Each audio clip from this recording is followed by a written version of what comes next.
cul-de-sacs anyway. I'd like to call the meeting to order.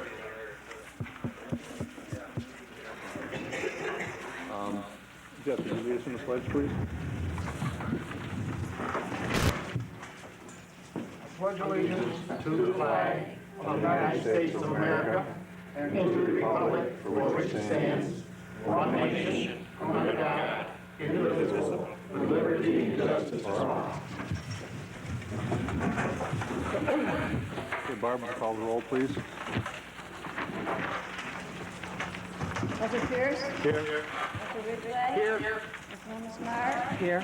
Counselor Warner? Here. Supervisor Rose? Here. First order of business is approval of minutes. Resolution 95-36. Move that the minutes of the December 8, 1994 regular town board meeting and the December 29, 1994 special end of the year bill paying meeting and the January 1st, 1995 organizational meeting having been distributed. Correction. Okay. On the organizational meeting minutes, on page 2, resolution 9510, I believe it's the mileage reimbursement. I believe that our original motion, we eliminated the words Oswego County, Yes, we did. Right. and then those should be deleted, Barb. It says, moves the town council adopt, it says Oswego County rate. Oswego County should be deleted. We adopted the rate of 28 cents per mile. Correct. That's the only addition or correction I have. Okay. Any other corrections or additions? Okay, Barbie, poll the council. Counselor Pierce? Aye. Counselor Ridgway? Aye. Counselor Smart? Aye. Counselor Warner? Aye. Supervisor Rose? Aye. Resolution 95-37, moves that vouchers 1 through 21 in the amount of $22,341.81.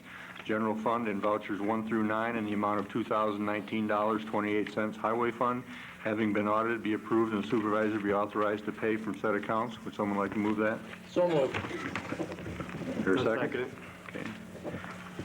Barbie, poll the council. Counselor Pierce? Aye. Counselor Ridgway? Aye. Councilwoman Smart? Aye. Counselor Warner? Aye. Supervisor Rose? Aye. Okay. Communications. I have one communication here from the town of Boylston. At the monthly meeting of the town board of the town of Boylston, Oswego County, New York, resolution by Stephen Shirley, seconded by James Reed, whereas county officials are conducting closed discussions with city representatives while ignoring elected officials in the towns, be it resolved that the town of Boylston Town Board stands in opposition to the imposition of a countywide sales tax. Be it further resolved that the town clerk send copies of this resolution to all county legislators, and town supervisors serving residents of Oswego County. All ayes, one absent. Motion adopted. Mr. Reverend, that's the second town we've received a letter from that has done that. And this board hasn't taken a stand yet, but it may be forthcoming. Okay, committee reports. Assessors, I don't believe there's anything to report on that. And at this Just they're in the time, middle of negotiations with the industry right now. Planning board, is Kevin here? No.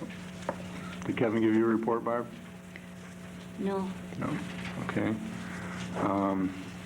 Zoning board, Marie? Kevin didn't have a meeting last night, so maybe that's why he's not here. Oh, that could be, yeah. Okay, we had 3 public hearings last night.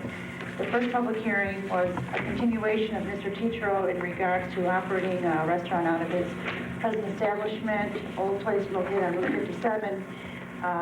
He appeared at the meeting last night with his lawyer and submitted the proper documentation, so we were able to make an interpretation of the zoning that it was in fact a non-conforming use. One of the first things we asked Mr. Tetro, because he kept telling us that it was a restaurant, and we needed some verification from the Oswego County Health Department or some type of permit stating that this was operated as a restaurant. Last night, 5 minutes before the meeting, he did come in and he did provide us with that information, so we did rule as a non-conforming use. Another hearing was held for a Ken Bishop, who was located on Silk Road for the purpose of adding an addition to his existing garage. He requires a 50-foot setback. However, Mr. Bishop did not appear at our meeting last night. so we decided to table the meet, the board decided to table the hearing until next month.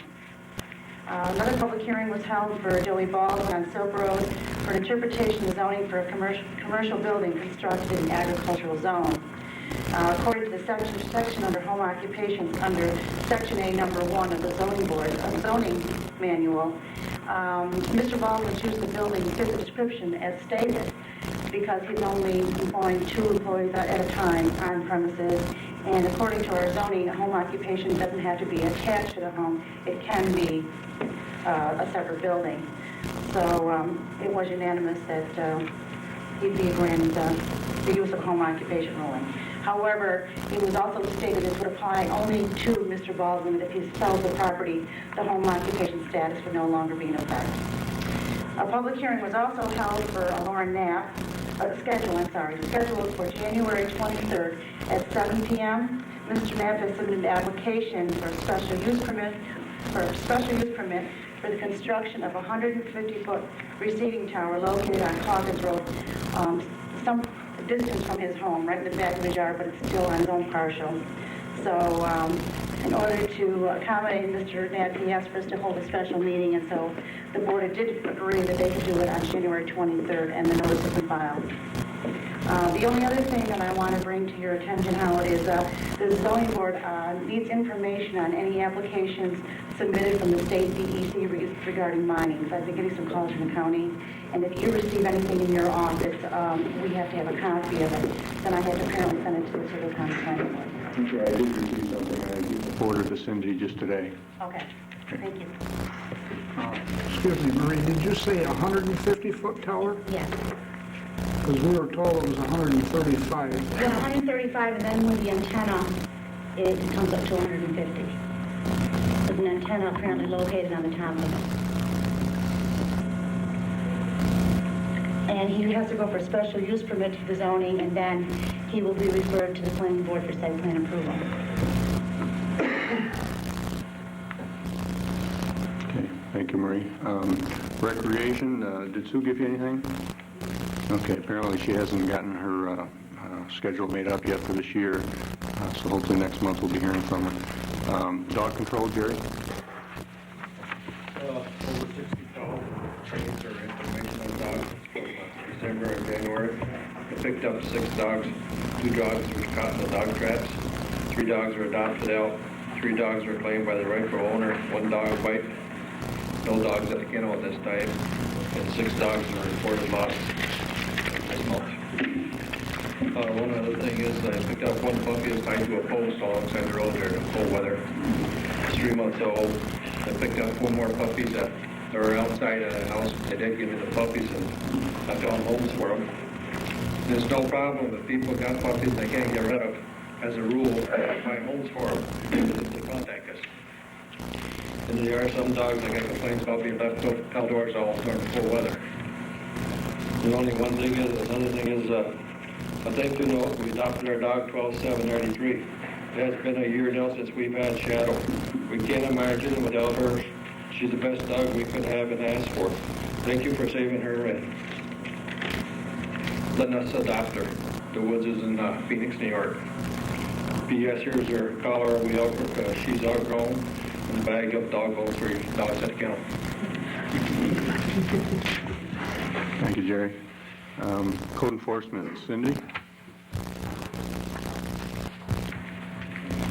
I have the December activity report from the end of last year. Only 1 building permit was issued. That was for a mobile home, and there was no fee charge since that was a mobile home that had been destroyed in an accident. I believe a car went through an intersection and hit it.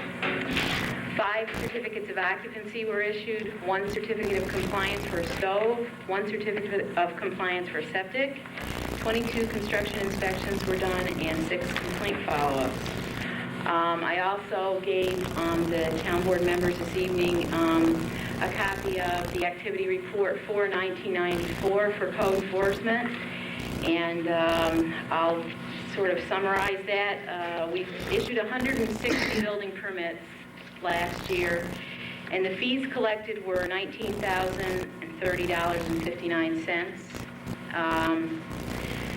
49 certificates of occupancy were issued, 8 certificates of compliance for stoves, 8 for septic, 1 for pool, and 5 conditional certificates of occupancy. If you add up the numbers, you'll see that we do not have certificates of occupancy or compliance for all the permits that were issued, and I'd like to remind anyone who has a building permit out there, a permit is only good for 1 year. It needs to be closed by a certificate of occupancy or a certificate of compliance.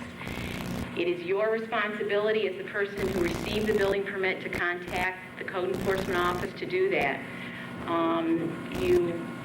It may go for a long time. Somewhere down the road, you may wish you called and gotten your permit closed out.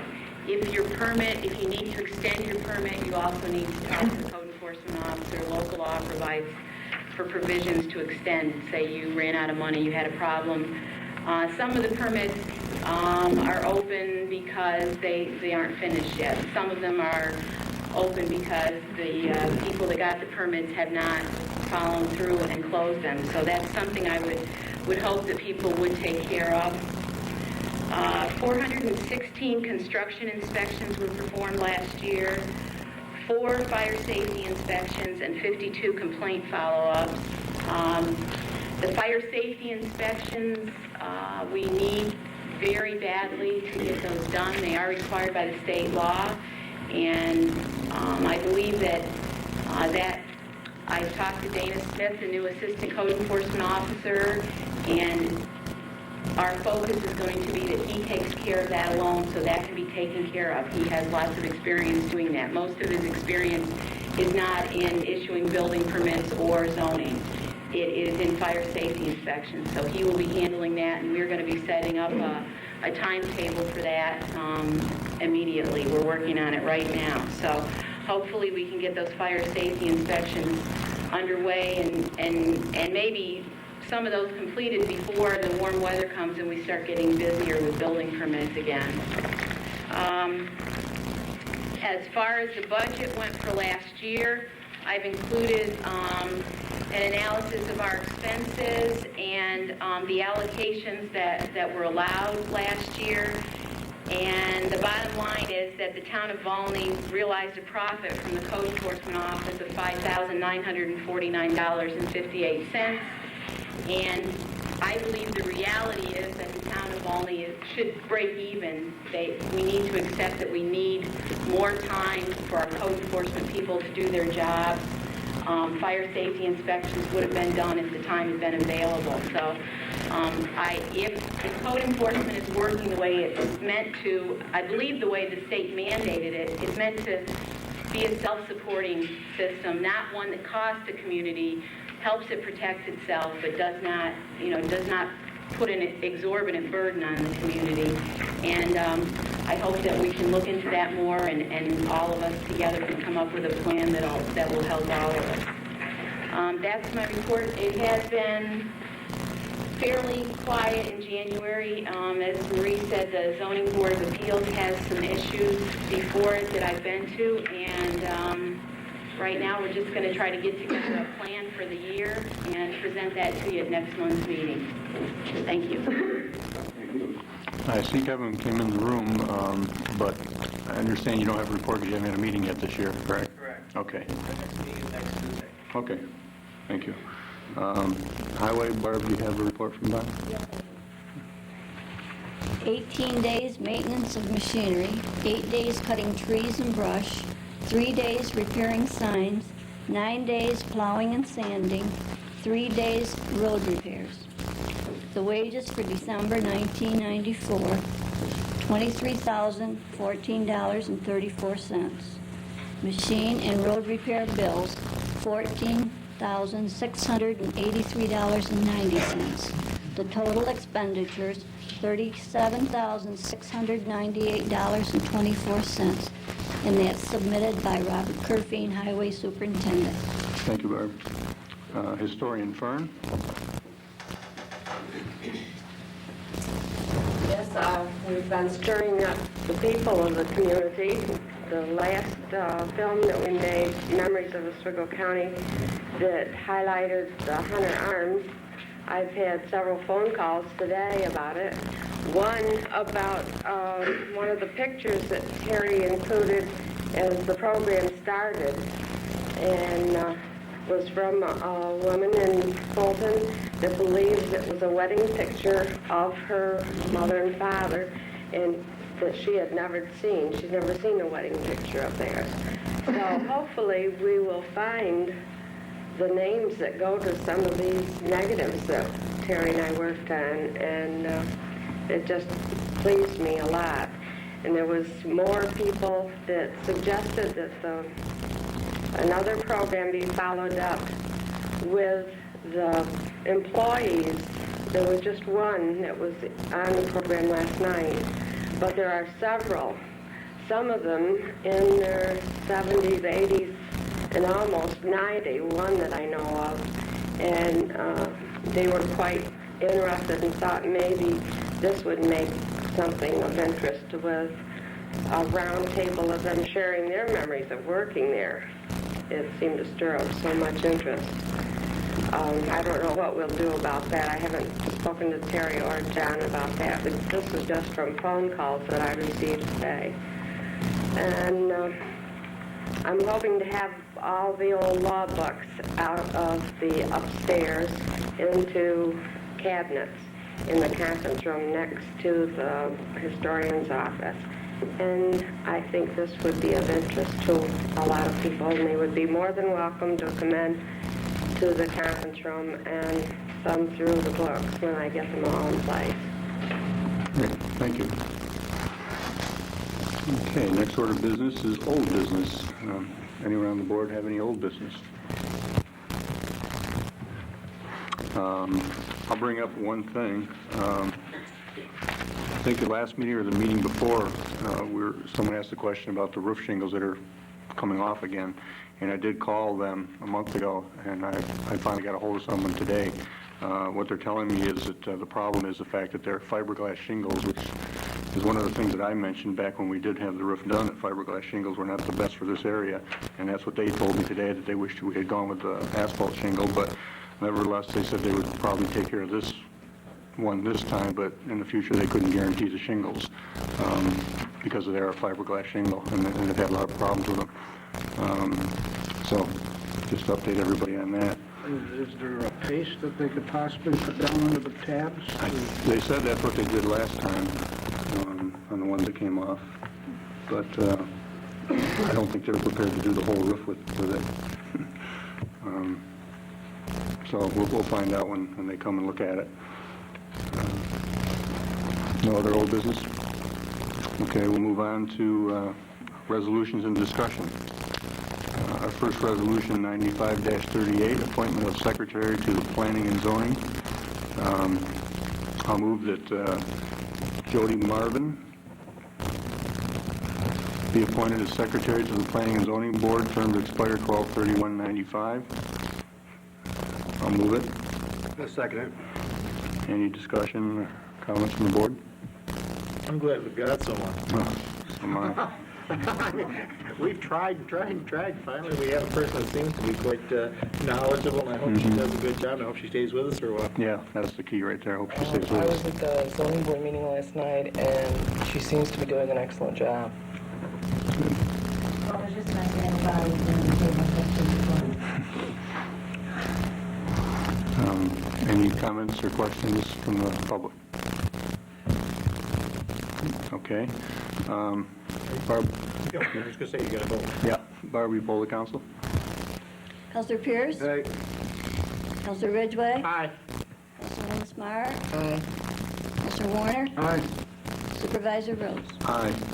Next resolution, 95-39, appointment of adoptions dog control officer. I move that Gloria Raymond be appointed to dog control officer in charge of adoptions, term to expire 12/31/95. Do I hear a second? I'll second. I'll second that. Any discussion from the board on this resolution? So this one just got overlooked. That's what happened. It was overlooked at our organizational meeting. It's not a typical organizational meeting resolution, so we missed it. Not to worry, though. She's still been doing the job. Good. And she's been doing a great job, by the way. Maybe Jerry can fill us in briefly on what she saved us last year. There's quite a few dogs she adopted out last year, wasn't there? Around $2,400. $2,400 she saved the taxpayers in just adopting dogs out. That's phenomenal. $25 plus $10 for a dog. $35 a dog. Great. Somebody was telling me today too, there was only 2 dogs that you had to put down this year, is that, last year, is that? Last year, you mean? Yeah. I think altogether it's about 7, but I think 3 of them were hit by cars. But one had a front roll and 2 or 3, about 7 altogether. And like 2 or 3 of those dogs was on top of the old age or too hard to walk or something. About 7, I think, total. 86 or 87 dogs. Great. Good record. Any comments or questions from the public on this resolution? No? Okay, Barb, will you poll the council? Counselor Pierce? Aye. Counselor Ridgway? Aye. Councilwoman Smart? Aye. Counselor Warner? Aye. Supervisor Rose? Aye. Resolution 95-40, appointment of voting machine custodian. Move that Ed Gears be appointed as voting machine custodian, term to expire 12/31/95. I'll move it. Second it. Discussion from the board. Discussion, or questions or comments from the public? What happened to the one from last year? He didn't reapply. He didn't have to get to schooling yet to qualify him to do it. Mr. Gears did do some work for us this past year, and he applied to do it. You did set up the machines last year. Yeah, he did set the machines up for us last year. Yeah. So, any other questions or comments? Barb, we poll the council. Counselor Pierce? Aye. Counselor Ridgway? Aye. Councilwoman Smart? Aye. Counselor Warner? Aye. Supervisor Rose? Aye. Resolution 95-41. Move to authorize the town clerk to advertise for a public hearing for Thursday, February 9th, 1995 at 7 p.m. for the purpose of hearing public comment on the proposed update of the Town of Volney Comprehensive Master Plan. I'll move it. Second it. Discussion from the board.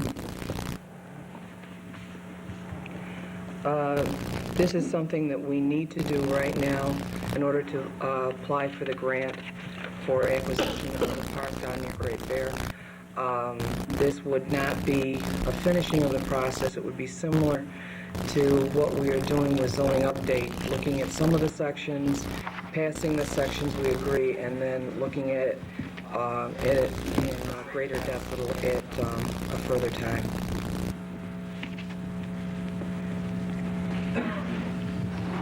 Any other discussion from the board? Questions or comments from the public?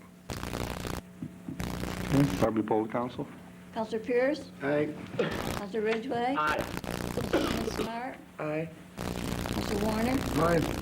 Supervisor Rose? Aye. Resolution 95-42.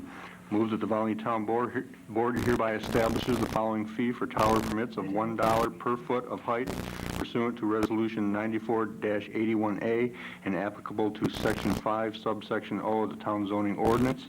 I'll move it. Second for discussion. Okay. I thought we discussed doing it just a flat rate. I thought that's what we had suggested for the resolution. I thought we did, yeah, we did discuss that, but I thought the way we left it was I was going to consult with Cindy about what she felt because we weren't sure what was entailed in inspecting these things.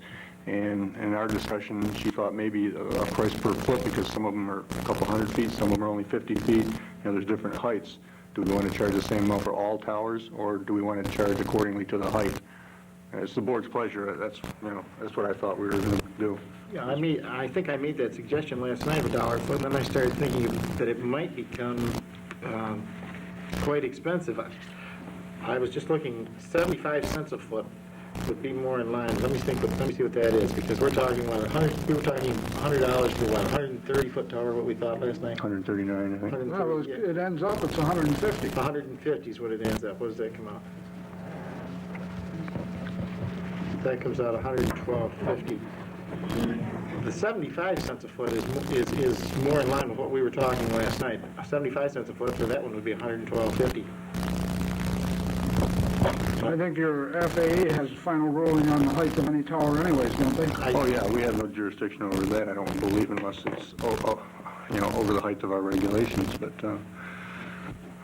I think what we were trying to establish here was a price that would be comparable to the size of the tower, so that, like we do with everything else, everything's a square foot price, or, I think that was the objective here, but if the board prefers to do it for 75 cents or a $100 flat rate, whatever the board's pleasure is.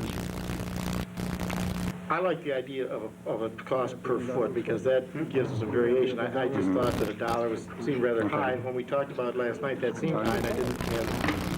What's the rest of the board feel on Well, this? this is a commercial tower. We're talking Right. commercial towers, right? Right, we're talking, well, I didn't specify it in this resolution, we could do that if you want. Towers tall enough to put in that, isn't it? Because we talked about the other type of tower there. Ham radio? Ham radio towers, right. That, no, we're not charging at all for those, right? There's no fee for those, is that what we discussed? Or would they fall into this category? I thought we said we're going to charge the same things they do for satellite dish. That's right, that's right.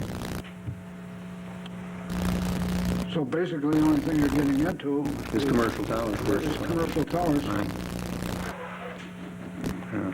I have no problem with the way it's stated for commercial towers. Bill? The dollar a foot sounds okay? I don't have a major concern with it, it's just that I know we talked about it last night. Well, I know these towers cost thousands of dollars, and I don't know if a permit of $100 or $150 is going to make a big difference to a commercial user. So I think $1 a foot would cover us on that. Any questions or comments from the public on this resolution? Kevin? I have a couple questions. One, within we presently have an application for a tower before us. I was wondering if anybody can comment as to whether this would be applicable to the application that's already before us. Yes. We had no fee. That's part of the reason we're making this resolution tonight, so we'll have one in place. Okay, it should also be noted that I think if you mean commercial tower, I would suggest that it's specified commercial tower or type. I don't remember if it's type, so I was going to look if it's considered a class 1 tower. Basically, any tower, according to this, the only difference in our definition is whether or not it is going to, the height of it will go across the property line if it came down, or not across the property line. I believe is what the... There's different types of height restrictions depending upon how close it is to the property line. I think it also should be noted, just for the information purposes, that an application for a tower of this type requires both a special use permit and a site plan approval. Both permits encompass public hearings. So that you're also going to be talking, I believe that this applicant is going to be paying approximately probably $125 or $130 permit fees just for public hearings. Now, in this case, there really wasn't possible to coordinate the two, but I think the board should be aware that there are other expenses involved in this. It appears that it requires at least 2 public hearings. So that's also another expense. Well, what is the reason for 2 public hearings against special use and what else? Special use permit encompasses a public hearing, as does site plan approval. And because of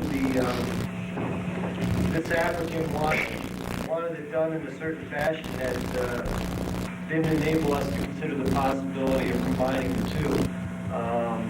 But then, I just for your purposes, I believe your fee is, what, $65? So that was $265 fees. Right. Well, if somebody's putting up a commercial tower, you're talking thousands of dollars per tower. I think that, if they're serious about putting up a tower, you want to make it so that not everybody just can move anywhere. I think that they come up with that, they're serious about making sure that they're doing it right and that they're looking for commercial use. The reality is, as a code enforcement officer too, I have to do a review of this. I have to be certain that it meets the building code. I've already made long-distance phone calls at the town's expense about this tower. There's still a lot more information that's got to be gathered. So the fees that are paid for the public hearing and for the planning board and the ZBA take care of their expenses to help issue the special use permit and the site plan approval.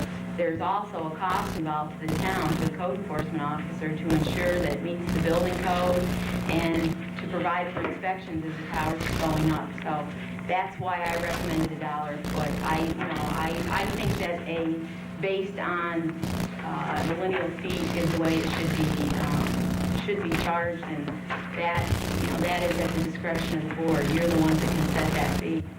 But, there are, Mr. Conley had a good point. The person's already got to spend $130. It's also a commercial tower.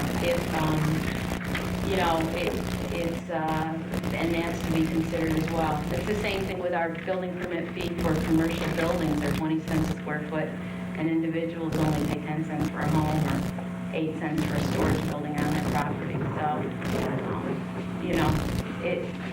that was my change, but there is no, I don't think that 75 cents is an unreasonably cheap, there's not that much difference that it's that big a deal, but I think that it should be a reasonable fee, because I don't expect it's going to be, I also have to spend a lot of time just getting the paperwork together for the site plan approval and the special use permit, so, the code enforcement office definitely has a fair amount of time invested into it. Didn't you tell me that the state recommended $200? Yeah, the state would recommend $200. So we're still under the state's recommendation, Still under the state. Kevin? Correct. Just to bring up one more point, the definition, I figured it did, I just wanted to check it. Clearly, the definition of a tower does exclude satellite dishes and does exclude regular antennas, so that's clear. And to follow up on Cindy, probably long-term, the answer is to try to do this in one public hearing as opposed to change the height fee maybe. Maybe we should look into some way of, eliminating a second public hearing over the same issue. That was one of the things we discussed when we wrote it, that maybe in this case, the special permit ought to be issued by the planning board, and so they could look at both issues at the same time, and it would simplify the process. Any other questions or comments from the public? Are you going to insert the word commercial tower in here? Do we need to with what you just read me, Kevin, or? Well, the definition does exclude satellite dishes on residential satellite dishes, and does exclude TV antennas. It doesn't exclude ham radio antennas, but I think we did specifically want that. We do want them. We did say that we wanted those excluded. So then we should make it commercial so that it would exempt them. Depends on the amount of paperwork Cindy would have to do. Is it any different if it's a ham radio antenna versus The other concern I have on this one, though, I is might that have just as much work to do with a ham radio antenna. I mean, I'm not real familiar with what type of towers they build, so I don't really know whether, again, a tower there is a part of the New York State building code that applies to it, and it does have to meet certain criteria, so I would have to explore that and find out whether or not it did. see, the concern I have, and we say that this tower is costing X number of dollars, and that's true. Well, we have a small business person that's trying to bring more taxes into our community, and my goal is to make it as easy for him to conduct business in this town as possible. Now, the code enforcement office, we just said, made a profit of almost $6,000 last year, and I guess I'm going to go back to my original feeling that 75 cents a foot is not unreasonable. If this person's going to end up with a $280, it could be $280, it would be a little less, but every few dollars hurts. It can hurt a small businessman, and we're talking a small business person in our community. And I want to do everything I can to make sure that person has the opportunity to do business. just from a personal nature, and I'd like to follow up on what Jim says, that now this gentleman came before us back in December or November about constructing this tower, and he's pretty far along in the process. He has provided the information we need. He's going to be paying some money.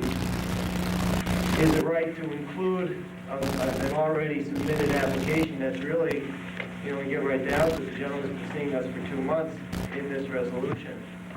He's at the stage now where he's a week away from a public hearing, and I think we do give the impression that maybe we're trying to take it, we're trying to change our laws to obtain money from an application that's already here, I can see something like this applying to future applications. Kevin, unfortunately, if we don't pass something tonight, I can give him the permit for no fee, because we have no fee schedule. When the tower ordinance was enacted last year, it said the fee would be set by the town board, and it never was. So there was never a fee set, so that's our problem. I have nowhere to go. We don't Either I have- make it up on my own. No, we don't or- have to set a fee, Cindy. Right. It says it will be That's set. right. We You can- could decide. And we have not done it, so consequently, we don't have to have one for this particular situation.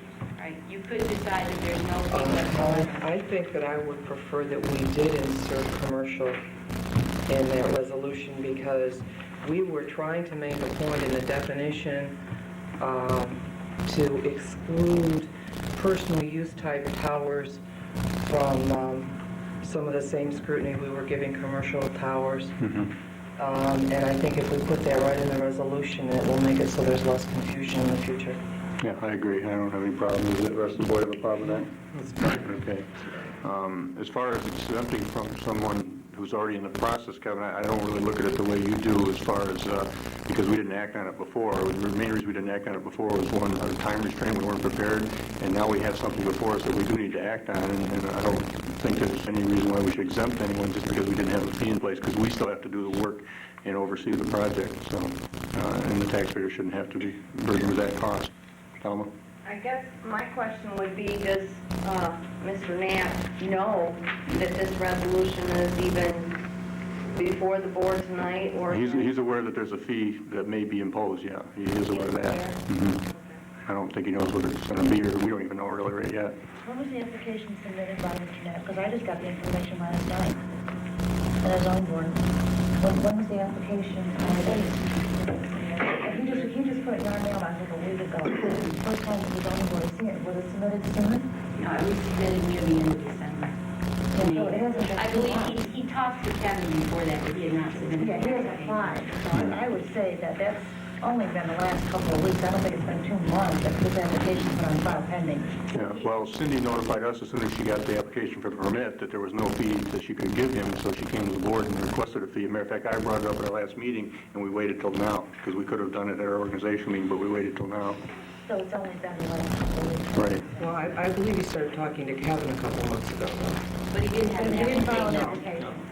He's expecting a fee is going to... Oh, yeah, I told him I expected the fee would be between $100 and $150. I told him I expected it to be that, but that, so he did know there was a building involved. Any other questions, comments?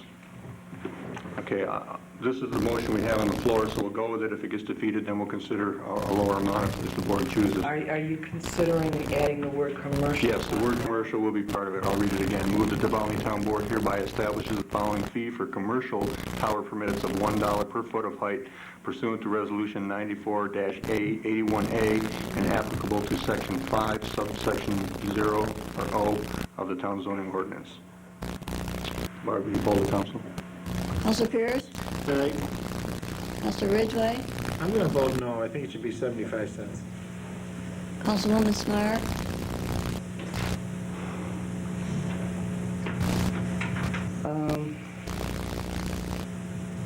I'll vote no. I agree with Jim.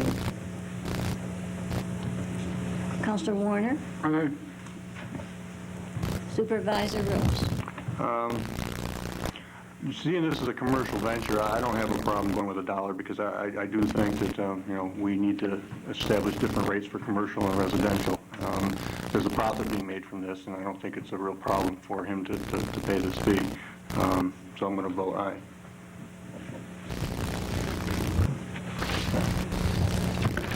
Resolution 94-43. Would someone like to read that resolution?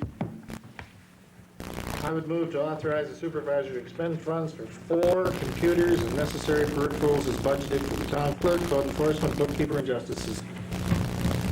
Someone like- Discussion from the board. Now, we are, only one thing, now that moved it hard, is that we are talking within the guidelines that we had last night. The highest price you're going to go for these is what? Well, Okay, I've included peripherals here, Jim, which means software, printers, or whatever we need. But I also stated here, within what we budgeted. That's So okay. as long as, we're within what we budgeted, we're covered. Now, wait a minute, I thought some of the software stuff, Bill was gonna work on for us. Right. Right. Okay, so you're not just gonna go and buy a bunch of programs, we are gonna, No, not ones that we don't need, whatever Bill can supply us with. Oh, okay. But I tried to make this a simple resolution and keep it within the amount that we budgeted so that we don't go over that. And the justices are going to use the DWI funds if they can get them. No, because all they're getting DWI funds for is the software, not the That's what I hardware. meant. the The software, peripherals. the For the software peripherals. part. Oh, yeah, for that they will, yes. I guess it's the peripheral part that's making people confused. Well, actually, the justices don't have any money budgeted for either hardware or software, so we're gonna have to probably transfer some funds out of these other ones to cover their computer. But it's not gonna include the software because they anticipate getting it from the DWI fund. But these are coming in less money, our bids are less money than we budgeted. though. Oh, yes, yes. So I thought it would cover the four, Yeah. pretty close.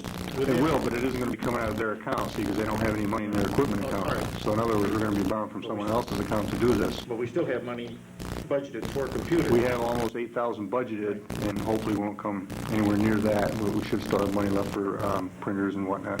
Okay. Any questions or comments from the public on this resolution?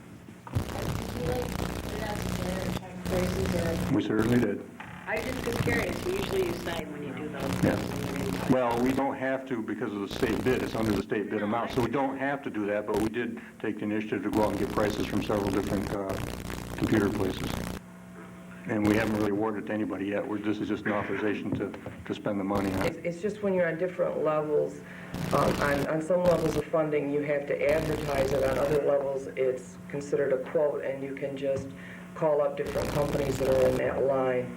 So it speeds up the process. Kevin?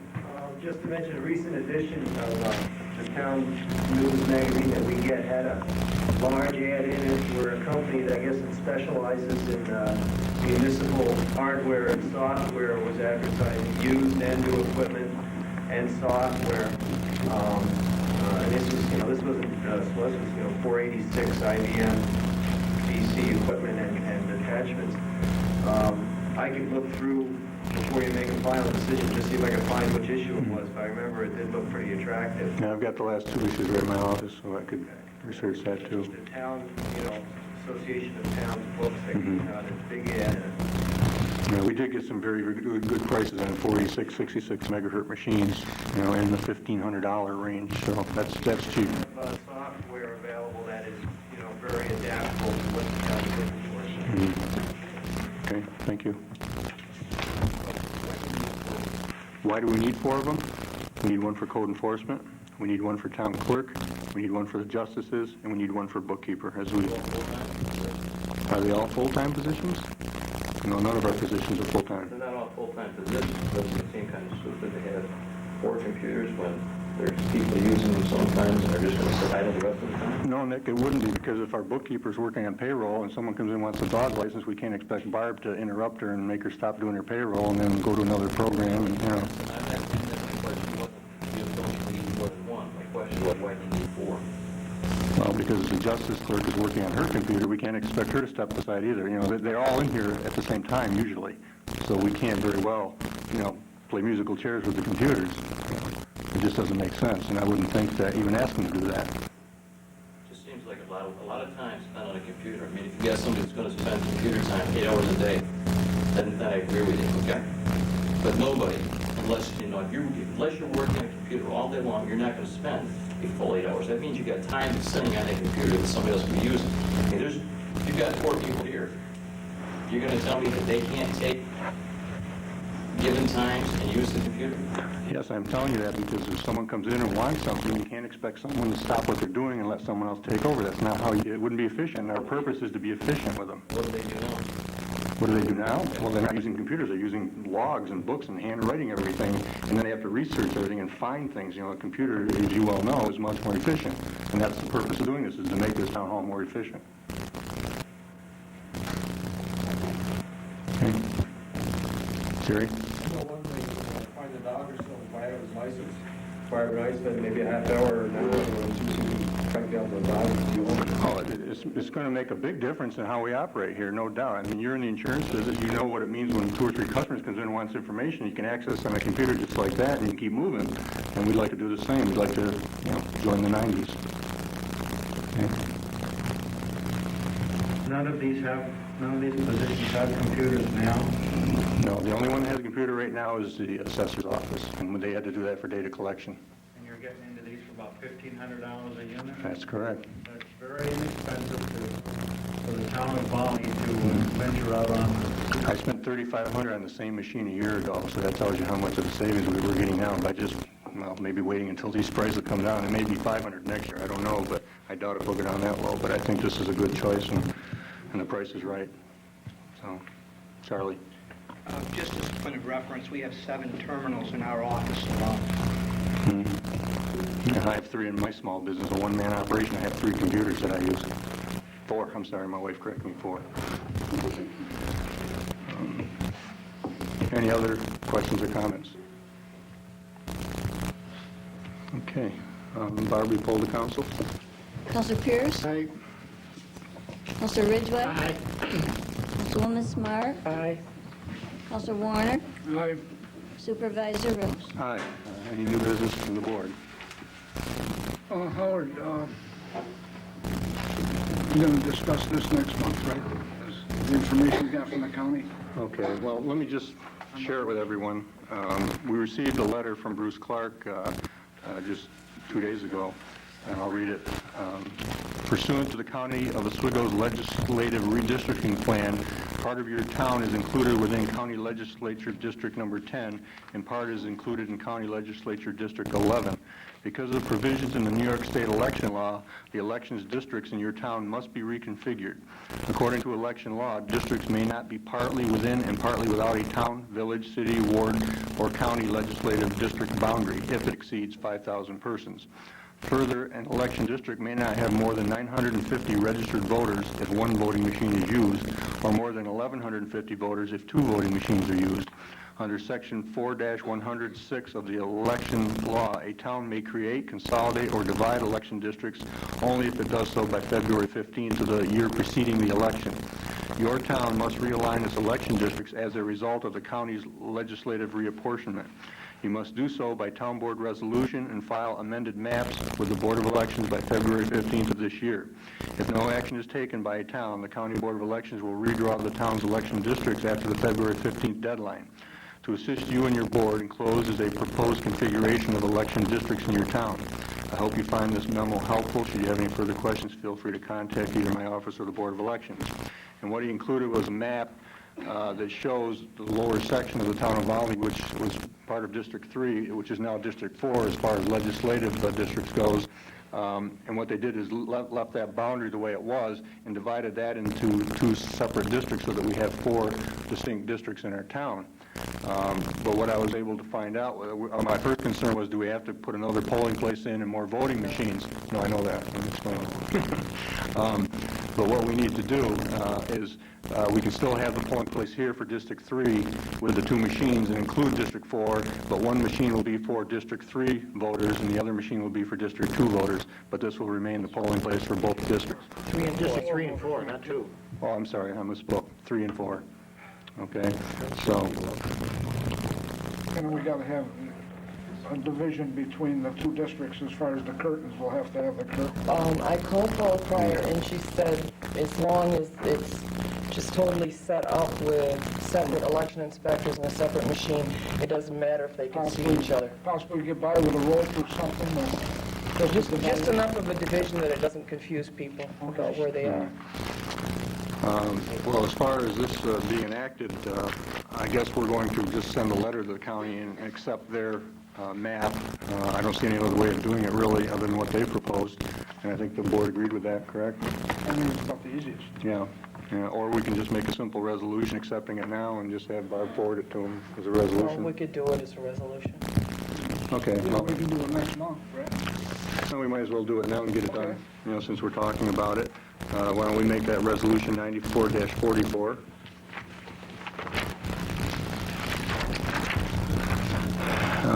And it'll will simply say, move to accept the count. 1495. I'm sorry. All these should have been 95. Oh, the last one ended up being 94 so for some reason. Make that correction if you would, Barb. That last resolution should have read 95-43. I was reading that off.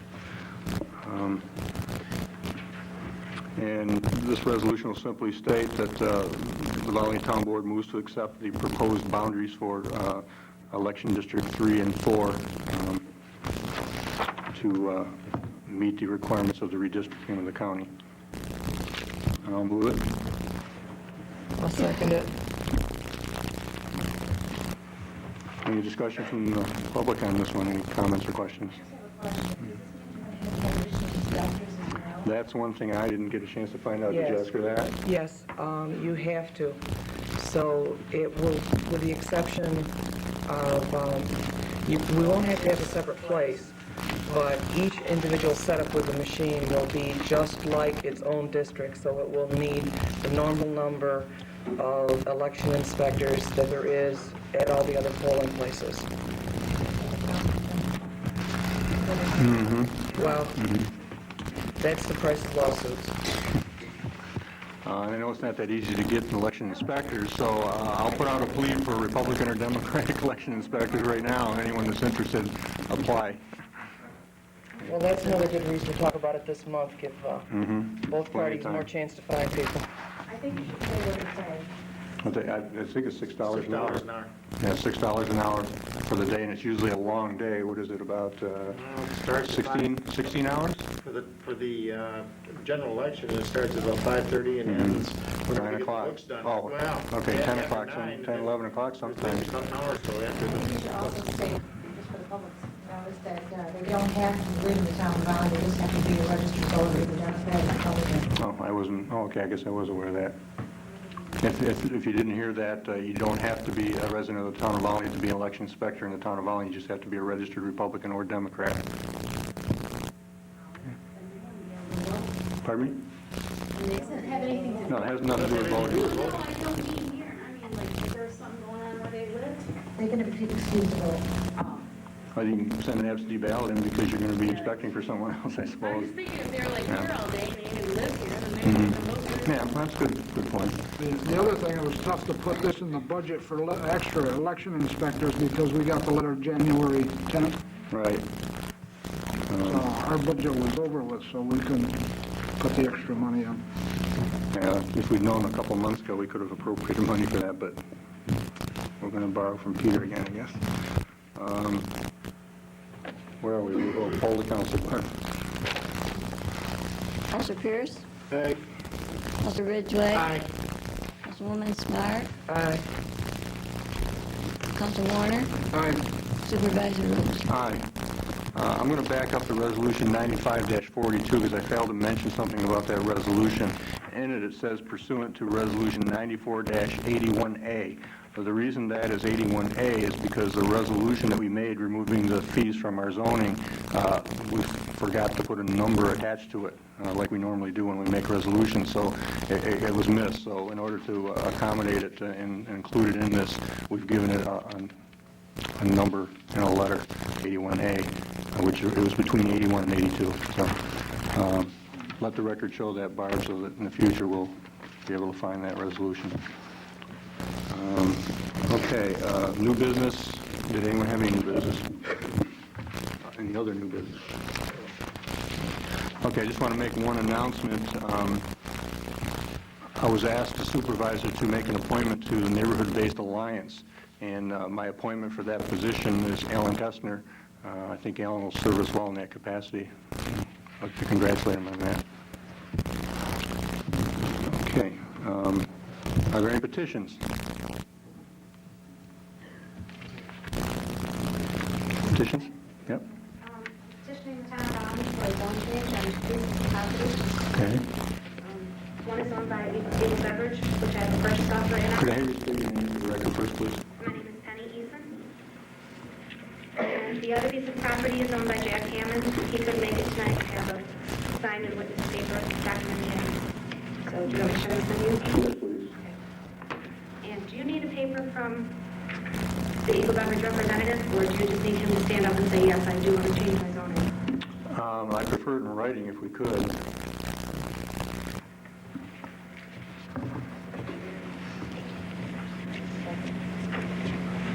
Thank you. This is for the 2 pieces of property. This is for the surrounding neighborhood, saying we have no objection to the zone change in the area. I believe I was told by Councilor Pierce that I only needed 20% of the surrounding property owners, and I had at least 50% there, so that's fine. Okay.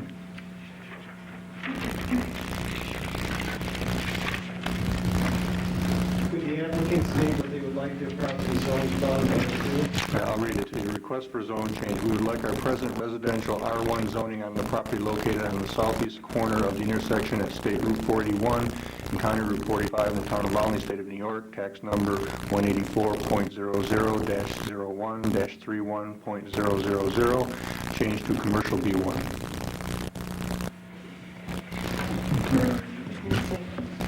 Copy of the tax map. Okay. These are the 2 parcels that need to be changed. Okay, and so now it's just yourself and one other person that wants their zone changed. The other people don't want to change it, but they're in agreement with you having yours changed. Correct. The two tax numbers, the 2 pieces of property that need to be changed are right there. I believe that's all you need. Okay, we'll be reviewing it. Thank you. Kevin? Penny, if you'd like the planning board is meeting next Tuesday, you'll be referring this to the planning board? Okay, if you would like to, I can put you on the agenda for next Tuesday, and you can present your wishes to the planning board at that time. Otherwise, you would have to wait. Okay, 7 p.m. Tuesday night. If Barb could maybe make 5 copies over the next couple days to put them in the box. Okay, we'll do that. Thank you.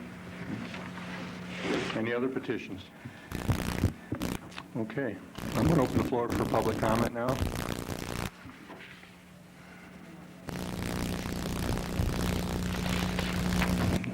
Jerry? I was just wondering, they want to get the driveway off Pierce Drive into the Limbo, if you can. Anytime you want to get out the other way, you can, 4 or 5 o'clock at night.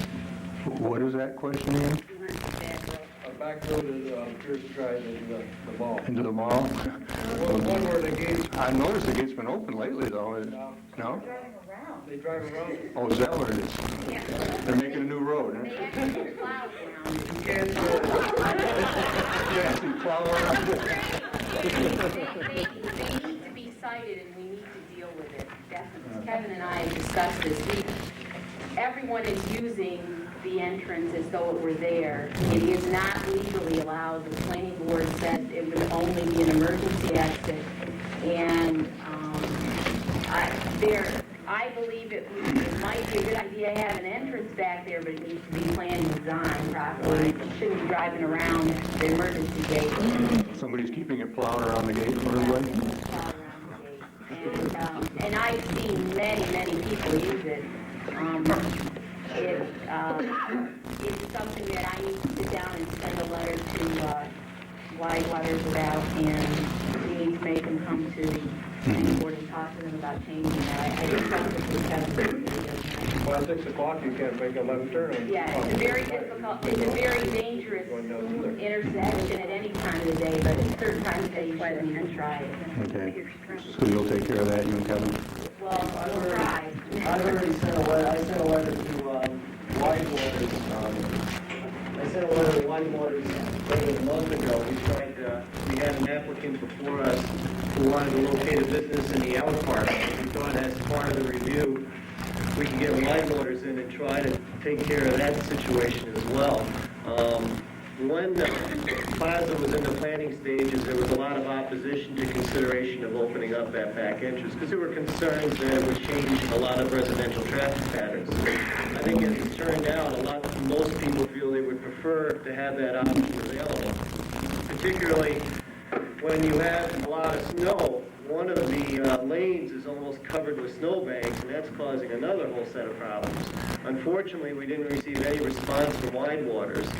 And so we're going to have to try to find some other means of getting them to come down. Usually you can tie it into another application for another business coming in or something. So we're going to try to do something about it. I think the planning board is very open to consideration. You know, the original application had no entrance. We felt that we at least wanted an emergency entrance, and I think most people feel now that if it's properly designed, and as Cindy said, you can't just tell them to open a gate up. There has to be some signage, there has to be some lanes drawn, you know, something done. There has to be some limitations of vendor trucks in that area. And but I think hopefully in the future there'll be something done about it. But I believe it's sure not stopping people now. Right, well, right now, they're in blatant violation, and I saw just 2 days ago that they had not plowed the gate, but they had plowed around the gate. So, as a code enforcement officer, I have a good reason and should send them a letter, which I intend to do. I haven't gotten it drafted yet, but hopefully we can get a little cooperation. I think they'll just put a fence up and just do the gate shut. Try to do that. Well, they still That's their option. But the they gate still is have to locked. plow, they still have to plow the gate because it's an emergency That's gate. right, they do have to plow, I think Jesse's absolutely right. They have to make a decision that either they do want an entrance back there, and P&C wants it because their trucks use it, or they don't want an entrance back there. They either block it off so that it's only the emergency gate, or they consider coming to the planning board and talking about making it a real entrance and exit. So we'll try to get some action on that. At this point, I don't think Whitewaters can do anything about it. I think they have to go back to the Department of Transportation now to get permission to open up an entrance. Yeah, it's a town road, so. We had the Department of Transportation while it was in the stages, and I have some material from the Department of Transportation approving an entrance there if it's designed so that people can't drive up Pierce Drive to pull in. What they don't want is they want people who are coming down 481 to use the main entrance. And what they were worried about is that people would, let's say, take a left or a right into Pierce Drive from 481 and use that route to get into the plaza. So the Department of Transportation said that if you can design it in such a way that people leaving the plaza through that entrance would take a right-hand turn, you know, going up Maple Ave, as opposed to trying to use it as a shortcut to get onto 481, and that people coming down Maple Ave or coming out of the Glen or Fay Street or something like that would use it as a rear entrance to get in. They weren't opposed to that, and I have the layout, I have the memo from them. The problem was, like I said, at that time, many people were concerned, and it was a legitimate concern, but now it's proven that, you know, there's not enough traffic generated to really mess up the residential driving patterns. We just need to get everybody together and do it, and, you know, now that the plaza's open, you know, those developers are very anxious to come to your meetings and help you out and everything when they're trying to get their plaza open. But now the plaza's open, and, you know, they're hard to get a hold of now. You know? The other problem at the time, Miller was using the truck terminal very heavily, and there was a lot of truck traffic there, and that isn't there. I think you didn't do it then, though. I think you're gonna have to do it all over again. Well, I think a resolution would, you know, as long as we can get it laid out, but you've been to a few of the meetings, I had brought it up at least a couple times, and at that time, it wasn't a very popular idea. Yeah. But now I think now that it's open, you learn as, you know, you learn from experience, and I think we'll see it in the future. Right. Why can't you just open the gates? Can they make a resolution that leave those gates open all the time? I don't think it's that simple. Exactly what Kevin It's their gate, their Yeah, it's their property. decision. We can't mandate that they do it. No, the planning board does it. We discussed it as a planning board. I think, Thelma, you were there. We don't want to just say, yeah, open the gate, because there are concerns. The code enforcement officer does feel that there need to be some signage, some adjustment of traffic patterns in order to accommodate that traffic. It is a tight corner around there. I think that, for example, restrictions on vendor trucks. You can't have a free-to-play truck parked back there if it's going to be a used entrance. So there does need to be some work done. We can't just pass a resolution saying, yeah, we don't object to it, go ahead and open it. There has to be a little bit of work done as to no parking signs, possibly some lighting, you know, possibly some signage on the entrance itself. Some paving will probably have to be done as well. Well, yeah, people kind of marked out by where they've been driving, but that's ways to go in, yeah. I followed 4 cars down there the other night, And there's like two places you can go, and some go on this way, and some go on this way around the gate. And so you got to do something. Or actually, there's a third one for the adventurers too. Do something. Because right now there is no signage, they're just kind of going on each side of the gate. But they're at their own risk, Marie. If the town says you can go ahead and use that entrance with the gate open, and there's an accident because there wasn't proper signage, then the town will be at risk. So the town doesn't want to just open the gate, the town wants it done right. So that the planning board needs to have some input. They maybe act on it. Okay, and I trust you both to work on that as soon as possible. Any other public comment? Okay, hearing none, before we go, I'm going to call for an executive session, but before I do that, our future meetings, February 7th, 7 p.m., bill signing an agenda, and our next regularly scheduled town board meeting will be February 9th at 7 p.m. I'm sorry, we'll have a public hearing at 7 p.m., and our town board meeting will follow immediately afterwards. At this time, I'm going to move to go into executive session to discuss personnel situation with our code enforcement officer, as well as pending litigation, possible litigation. Howard, Not concerning our code enforcement, by the way. before we do that, I just want, we also are going to be having a meeting January 18th, which is next Wednesday at 6 o'clock with Brian Madigan, who is a planner with Oswego County Planning, and he is going to be meeting with the board and any of the planning board members or any interested public with suggestions that the county has about uses for exact recreational uses on the parkland we're looking into, and they're also going to give us technical assistance in writing a grant. So if there is anyone who has an interest in giving input or just would like to know what's going on, that will be Wednesday the 18th. And that will not be a town board meeting, that will just be an informational meeting on the subject. We're not going to be voting on discussing, deciding anything. No, that's just an information getting meeting. Okay, anything else from the board? Okay, on the resolution, I'll move it. Second. Are we poll the council? Counselor Pierce? Aye. Counselor Ridgway? Aye. Councilwoman Smart? Aye. Counselor Warner? Aye. Supervisor Lee? Aye.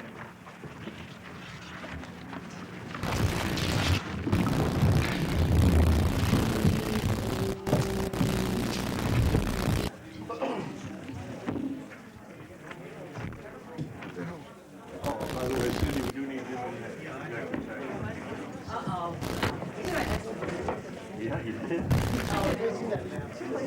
You'll be all right. You'll be all right.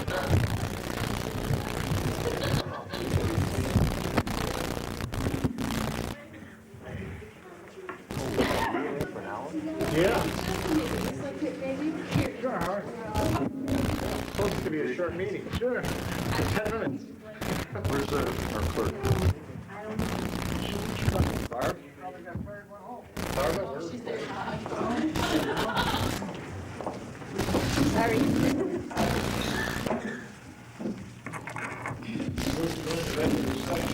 Session of 9:24. Here a second. Barbara, poll the council. Counselor Pierce? Aye. Counselor Ridgway? Aye. Councilwoman Smart? Aye. Counselor Warner? Aye. Supervisor Rowe? Aye. Jim? Move to adjourn. Do you believe that? Here a second. Second. Barbara, poll the council. Counselor Pierce? Aye. Counselor Ridgway? Aye. Councilwoman Smart? Aye. Counselor Warner? Supervisor Rowe? Aye.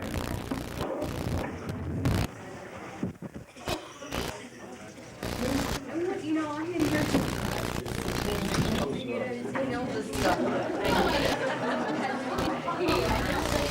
Bye. Thank you. Isn't that nice? That's nice. Appointment to say they go, or they just